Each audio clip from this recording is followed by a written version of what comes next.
C'est l'heure de la revue de presse internationale avec vous, Hélène Fratt. Bonjour. Bonjour, vous avez Elisabeth. suivi pour nous cette primaire du New Hampshire. Vous avez lu les journaux ce matin qui reviennent bien évidemment sur ce résultat, la victoire de Mitt Romney. Et je vous propose, Elisabeth, de commencer avec The Telegraph et Mitt Romney, effectivement, le candidat qui l'a emporté de justesse dans l'Iowa la semaine dernière, mais qui arrive largement en tête. Cette fois-ci, l'homme d'affaires multimillionnaire qui est considéré comme un modéré par la base républicaine, qui a du mal à convaincre la base conservatrice de son parti.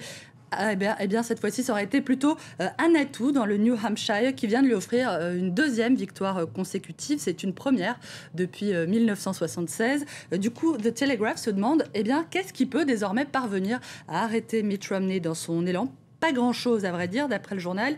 Mitt Romney est incontestablement en train de s'imposer comme le candidat du camp républicain.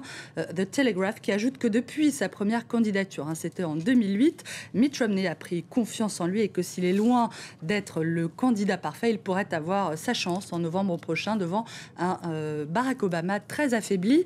Mitt Romney, dont le discours est décrypté ce matin, Elisabeth, par The Washington Post, qui explique que s'il fait assez pâle figure à côté de l'ultra-conservateur et ultra-catholique Rick Santorum, il n'en est pas moins, au fond, un républicain pur et dur, un extrémiste en costume à rayures, je cite, un homme d'affaires qui s'est distingué, on le rappelle ces derniers jours, en déclarant qu'il aimait virer les gens, un partisan de la dérégulation tous azimuts et un opposant obstiné à la fois à la réforme du système d'assurance maladie et au mariage homosexuel.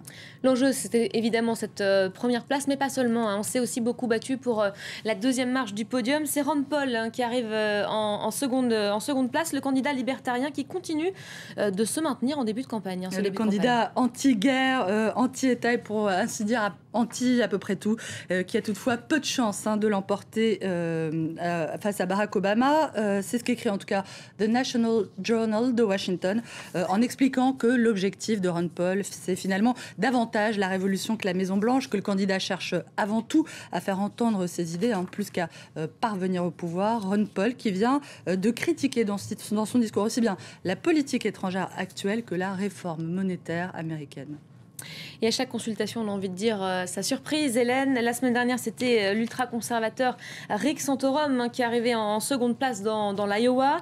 Cette fois, c'est Jon Huntsman, un modéré, troisième. Le portrait le plus complet qu'on a trouvé de lui ce matin, nous on l'a lu sur le site du Figaro, une vraie déclaration d'amour, Elisabeth, le Figaro qui ironise sur le fait qu'en Europe, Jon Huntsman passerait pour un candidat bien sous tout rapport, un homme, je cite, intelligent, charmeur, modéré dans ses propos, heureux en mariage, père de 7 enfants, dont 2 petites filles adoptées en Chine et en Inde, et surtout un homme qui a aussi une longue expérience en matière de politique étrangère, puisqu'il a été notamment ambassadeur à Pékin. Il parle d'ailleurs couramment le mandarin, mais malgré tout ça, Jon Huntsman, ce candidat au style de gendre idéal, n'a jamais réussi à émouvoir la base républicaine, se désole le Figaro. Et ça va même plus loin, Elisabeth, puisque certains de ses adversaires voient justement dans ce tropisme chinois de bonnes raisons de le soupçonner.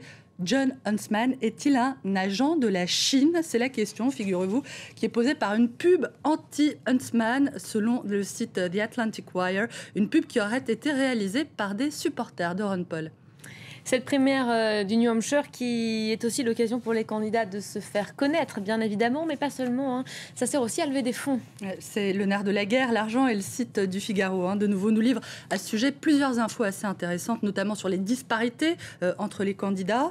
Mitt Romney serait pour le moment largement en tête, avec plus de 32 millions. J'en perds un petit peu le sens des réalités. 32 millions, c'est déjà pas mal.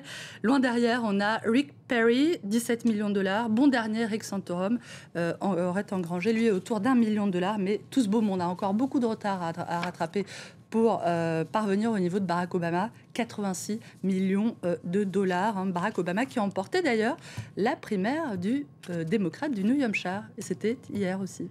Alors voilà, 2 étapes de franchies pour les Républicains. Le prochain rendez-vous à noter, ce sera en Caroline du Sud. C'est donc nouvel état, nouveaux enjeux, et c'est à voir dans The New York Times qui explique que Mitt Romney va devoir cette fois muscler son discours et dans le même temps essayer de parer au coup de Newt Gingrich et Rick Perry qui l'accusent d'être un tueur d'emploi sans état d'âme, un argument qui risque de porter dans une Caroline du Sud qui a été très sévèrement touchée par la crise et où les évangélistes, Elisabeth, ont beaucoup plus de poids que dans le New Hampshire.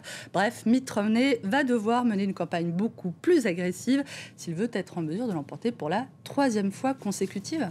À chaque État, effectivement, son électorat. Merci beaucoup, Hélène Frath. C'est la fin de cette revue de presse internationale.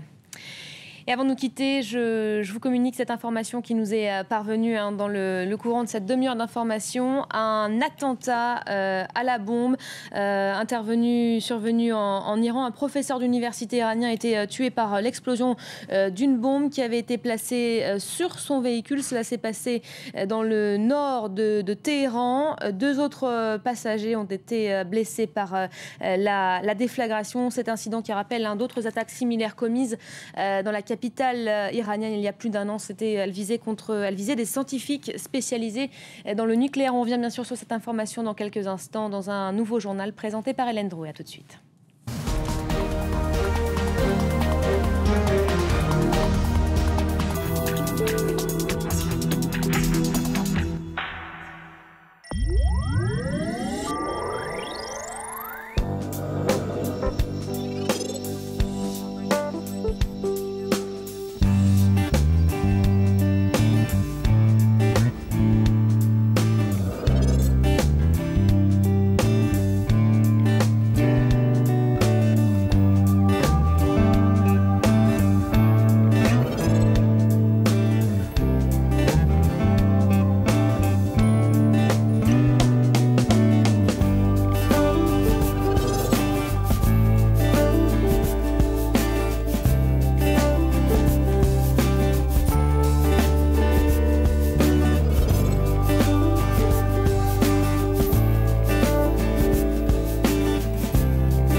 Shell propose du gaz naturel à combustion plus propre au Japon et aide ainsi à fournir l'électricité dont Reiko a besoin pour exercer son talent. Enfin, quand Monsieur Ohashi le veut bien, faisons du gaz l'énergie du futur. Allons-y.